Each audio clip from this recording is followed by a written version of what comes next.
I just had an experience yesterday where yesterday wasn't feeling like a Sunday to me. I had that experience because it really wasn't Sunday. Sunday is an arbitrary assignment of a name on a duration of time. It wasn't Sunday. There was an energy to what we call yesterday. And so that's what I mean. Let me know if that makes sense. The more we sync with the cycles of nature and whatever mode we choose, the closer to our vibrational essence we become. And the more we become closer to who we really are and what we really are, the more power we have in this realm, not only to create, but to be and to experience. And all of those are creations, right? Okay, and so when we look at this dream spell matrix, we look at it from the frame of mind that time is art. Time is not the ticking of the clock. Time is not what's on the calendar. Time is art, okay? And so with that being said, today is coded by the yellow electric seed. The seed has a power of flowering, an action of targeting, and an essence of awareness. So you may feel more aware today, right?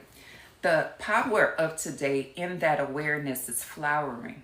Flowering is our ability to bring something into a more excellent state. So what are you going to bring into a more excellent state today? Is the question with your awareness. Now, the action is target. You got to be specific. Sometimes you go throughout your day and you be like, I'm going to have a better day than yesterday. I'm going to become a good mother. What does that look like? In coaching, we got to ask clarifying questions. Hey, Keitha, we got to ask clarifying questions. What does good look like? What does better look like? Today supports you targeting, getting real specific about what you're going to bring into a more excellent state through the essence of your awareness. So when you walk around today, be very aware. Look at the color of the sky. Look at the color of the cars in front of you. Look at the wall. Feel what you feel. Feel the temperature. You know, sometimes we can move throughout this reality in an unaware state. A sound is going on and you didn't even know it was going on. Me too. And then when you settle down in your awareness, you go, was that sound always there? On my wall, there's this block where a light switch could go, right? And so one day my daughter was like, when did that get there? Did someone come and put it there? No, it's been there. Nobody came and put it there. It didn't just appear. No maintenance has been in here. That square has always been there. But you were just unaware, going forward in autopilot. And I want to say really not plugging in to reality, plugging into what's in your mind, which is the programming. So today, that's what we're going to do. We're going to target what we're bringing into a more excellent state through awareness. Now, that's the glyph, and I'll talk to you more about that later. I just want to bring the message because I got another client coming up. We have a tone of the day. See, the day is not just Monday. It actually has an emanation of God, which is the seed, and it actually has a tone, a vibration. The vibration of today is the electric tone. And the power of the electric tone is activation. It's like almost like a fire energy. You're going to feel activated to do something. That something could be rest, but it's an activation. The action is bond. You're going to find out what that means to you. And then the essence is service. We have an essence of service today. So not only are we making sure what we're doing is serving our best interests, we're also minding how we treat other people. We're also minding what we offer to other people. We're also asking, with this awareness, how can I assist the people around me? Hey, Dory. So that's what the frequency of today is about. Activate, bond, service, flowering, target, awareness. That's today. So let's take a even deeper look. We have a guide of today. A guide is a face of God, an energy of the divine, and it is the star. So how are we going to accomplish all of that? Our guide is going to be elegance. You're not going at anything in a willy-nilly way. Some people use the word ratchet. You just wild and going at it. No, you're going to be elegant. Okay? If we look up the word elegant, let's look it up. Are y'all feeling that? I'm giving you the frequencies that are aligned for this day, and you can choose which of them you want to move in.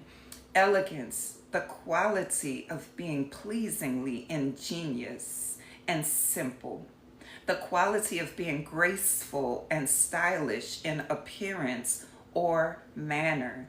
So let your words be elegant today. Let your movements be elegant today. Slow down. Be softer in your words. Be softer in your movements. This is not about grace as in a religious term. This is about your movement, your flow. Water is graceful. Even when you look at little drops of water that leap, they leap with a trajectory. They're not just all wild all over the place, right? They're leaping with a purpose. So you're going to be guided by elegance today, if you would tap into it. Now, am I saying that this is going to be your natural state? No, you got to tap into it. I'm telling you what's available. So when you talking to somebody, how can I say this in a more elegant way? Yes, that's your intention, flow like water. Analog, you have some support. In every awakening, we have guide, support, challenge, and spiritual support, occult support, right? So the support is going to be vision. There's a scripture that says the people perish for a lack of vision. So make your vision plain, make it clear, right? Vision in the face of the eagle is very here for us today. Vision, create, and mind. All of this makes sense, okay? Now, here's your challenge. Your challenge is timelessness. When we are put in the matrix of the clock and the Gregorian calendar, then we begin to plug into lack naturally. There's not enough time. Time is running out. I'm running behind. Today, that may be more of a challenge for you. Don't allow it. Don't hurry yourself, even if you're late. Be intentional, but don't get your nervous system all worked up and in a panic. Timelessness. I'm timeless, right? I understand I live in this matrix. I understand I have things to do. I also understand timelessness. And when I put that together, yes, I'm intentional, but I'm not going to dysregulate my nervous system over it.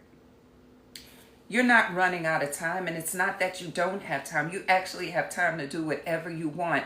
Is this beneficial? Is this effective? Is this the optimal use of what I'm calling time? What do I need to create in this moment versus what I don't need to create? What is a priority? Time is energy, right? Hey, DeAndre. Your challenge is receptivity today. Does that mean you're not going to be receptive? No. What it means is pay attention and make sure you stay in receptivity. Receptivity is a divine feminine energy. Can you receive, or do you block with defense?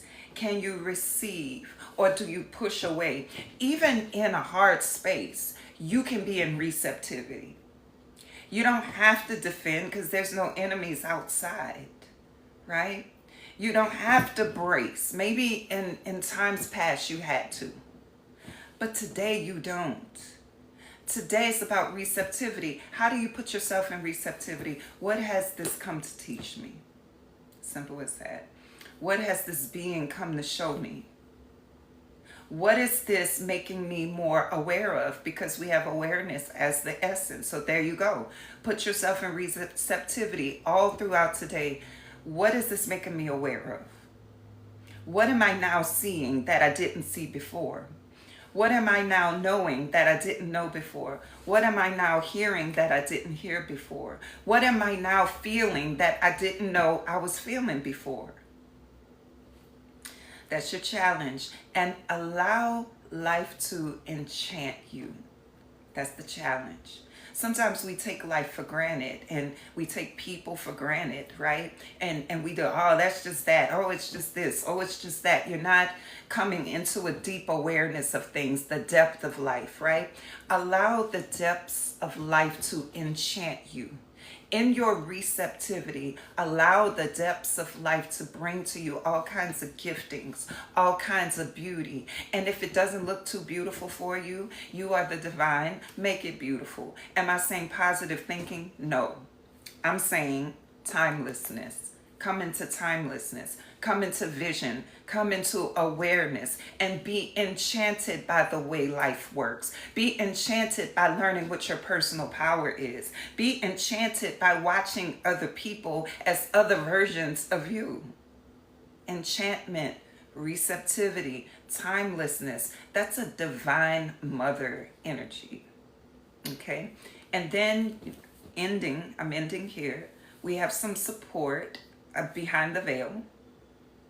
And that is the Skywalker. The Skywalker is about synchronicity. See, when we're moving into awareness today, when we're putting ourselves into receptivity, there's some synchronicities that start happening. A lot of synchronous events are happening, but because you're not aware, you don't see them. A lot of synchronous events are happening, but because you're caught up somewhere else in your mind rather than being present, you don't see them. It is said that every answer we ever need and have ever needed exists at one point, and that is the now. And if your answers exist in the now, then where do you need to be? In the past? Ruminating over the things that have happened, or looking at how the things have affected you and what you need to do about it to create a future? Where do you need to be? In the future worrying? Do you need to be in the past ruminating? Or do you need to be in the present alchemizing with your awareness, with your receptivity? You can answer that for yourself. So as you go about today and you find yourself getting sucked in the past, I'm not telling you disregard it. The past mattered. Everything that you have experienced, learned, and come into has added to who you are today. So the past matters. The question is, what effect of this particular situation can I shift today in order to bring me into the next iteration of myself? What do I need to see about that I didn't see before, but I see it now?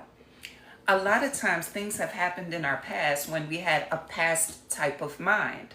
But as we grow forward, we get new information. You got to remember to apply your new information. Let me give you an example. When my daughter was about 5, let's see, she's 14. So maybe she was 6. I started teaching group fitness. And group fitness was a brand new endeavor for me. I'd never done anything like it before. I didn't have a lot of confidence, so I practiced a lot. My daughter was used to me sitting on the sofa with her watching Martha Stewart. She was used to me taking a Martha Stewart recipe into the kitchen and making it with her. When I started teaching group fitness, then some of my time was taken up practicing group fitness. So one day, her 6-year-old mind looked at what I was doing versus what she wanted and said, hey D-Man, and said, all you care about is Zumba. All you care about is Zumba. Number one, that's a generalization. A child mind doesn't have a choice but to generalize because the child mind hasn't experienced enough of life yet to know that all situations don't go like this. So in her mind, at 6, whatever you spend the most time on is what you care about. And I wouldn't even say that was the most time because it probably was like 2 hours. But to her, That was the most time. And whatever you spend the most time doing is what you care about. So the 2 hours seems like a lot to me, seems like more time than we are spending in the kitchen.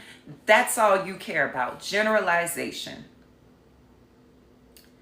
Now, imagine she grew up with that thought into a 20-year-old.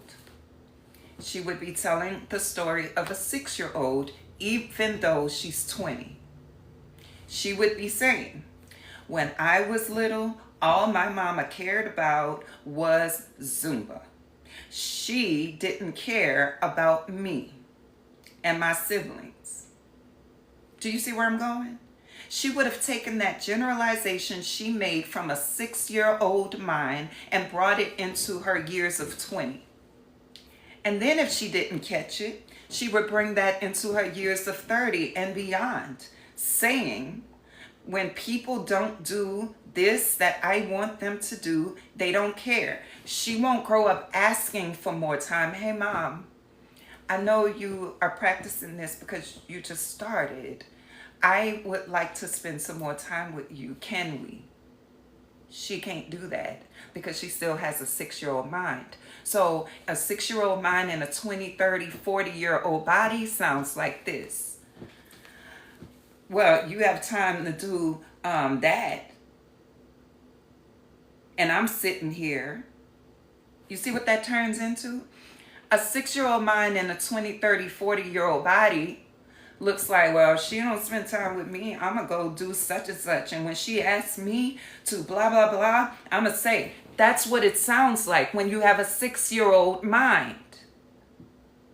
So what do we do? Today, you're going to be receptive. You're going to be in your awareness, right? And you're going to shift the past into a more mature perspective. So now my daughter is 14, and we've had conversations over the years about that. And now she doesn't say that anymore. Glory to the gods. Because she doesn't have to grow up and get all these attitudes and contractions because someone isn't doing what she wants them to do. She can ask. She can make her needs known or her desires known, and she can give people an opportunity to comply or not. But either way, she's not drawing the conclusion that because you're not doing what I want you to do, you don't care about me. Or you care about yourself more, or you're selfish. She doesn't have to take that mindset into adulthood, but many of us took it into adulthood. Can we be real? Many of us took that into adulthood. So instead of asking for things, instead of saying, hey, can we talk before things are a problem? We will contract, draw a negative conclusion, and then act out and wonder why the person is not more enchanted. So that's an example of acknowledging your past. Yes, it was true that I didn't spend as much time with her on the sofa as I used to. Mind you, I homeschooled my children. I was there all the time. But I wasn't there at that time that she wanted me to be, right? So now that she has her awareness, she can shift, and you can too. Today, where do you need to apply your truth to a past situation so that the influence does not keep reverberating in your soul, right? Was it true that my daughter was with a mother who didn't care? No, that wasn't true. There are a lot of people who exist right now feeling unloved by others in their life because at 6, 5, 10, 14, 20, 19, whatever, they formed a conclusion without a lot of information and brought it into their adulthood. Hey, 64, greetings. That's not what we're doing today. And so the help we have is the Skywalker. The Skywalker is about synchronicity. Watch what happens today to help you resolve your past. Watch it. Watch what words come forward to help you resolve your past, to grow your mind up. In psychology, it is said that most people have an emotional intelligence of a 9-year-old. That's not beating up on anybody. That's true, like what I just told you, right? We don't have any consistent wisdom to help, and so we don't have a choice but to bring it forward. But there's a scripture that says, when I was a child, let me pull it up and then I'm going to end here because I could talk for hours about this. This is about evolution. This is about growing forward. Let me read it.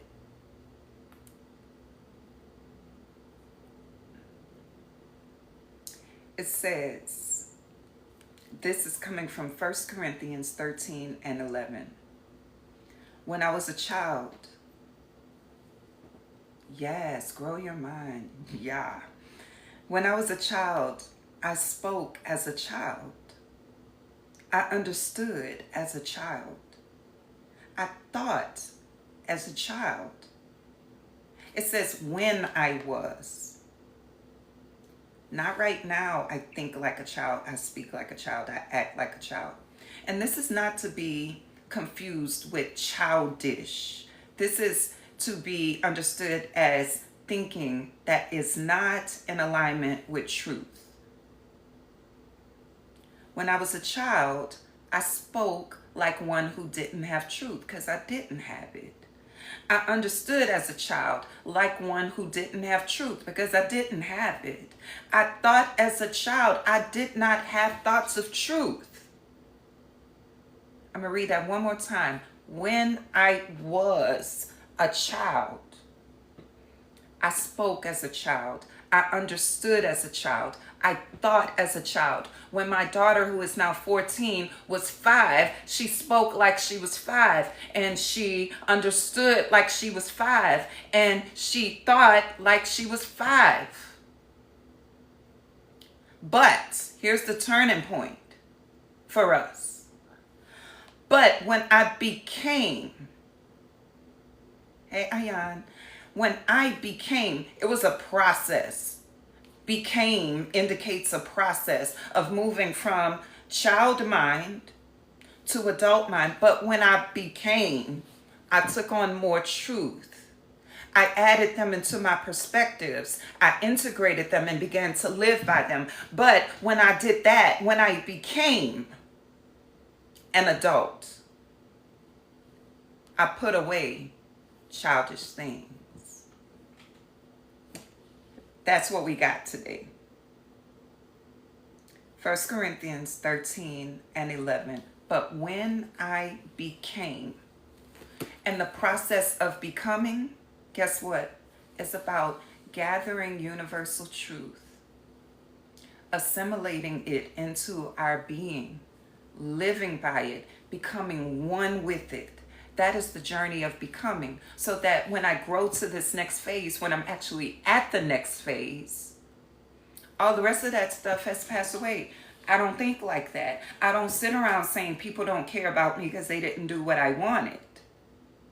I don't take things in and hold it in and get contracted and create adversity and suffering within myself. I talk before it's a problem. And I know how to talk, and I feel comfortable talking. See, the reason my 5-year-old daughter couldn't talk is because she didn't have the mind that would produce the words to help me understand. She didn't have it, so she couldn't. Even if she wanted to, even if she knew she needed to, she didn't have it. That's why we go through this becoming, right? That's why you sit in teachings like this. That's why we read books. That's why we take up paradigms. That's why we sit with teachers and wisdom and we apply it, because we're on a journey of becoming. But when I became an adult, I put away all childish thinking. And that is it. Those are the frequencies of today. I'm going to post this on YouTube. I'm so grateful y'all were able to partake of this beautiful food with me today. Erica Badu said, I have some food in my bag for you. That kind of edible food you eat? No. It's food for thought. I share. Thank you, Ayan. See how I said I said your name right, didn't I? Thank you. Thank you, 64. All right, y'all. So if you need one-on-one coaching, sign up on my website. I said it finally, right? Instead of saying A. Sign up for coaching on my website. I have books on my website. I'm still working on my next one. I have a YouTube channel. I have podcasts. I have all kinds of things. Click on the link in my profile and see how we can work together. Okay? All right. And peace until later.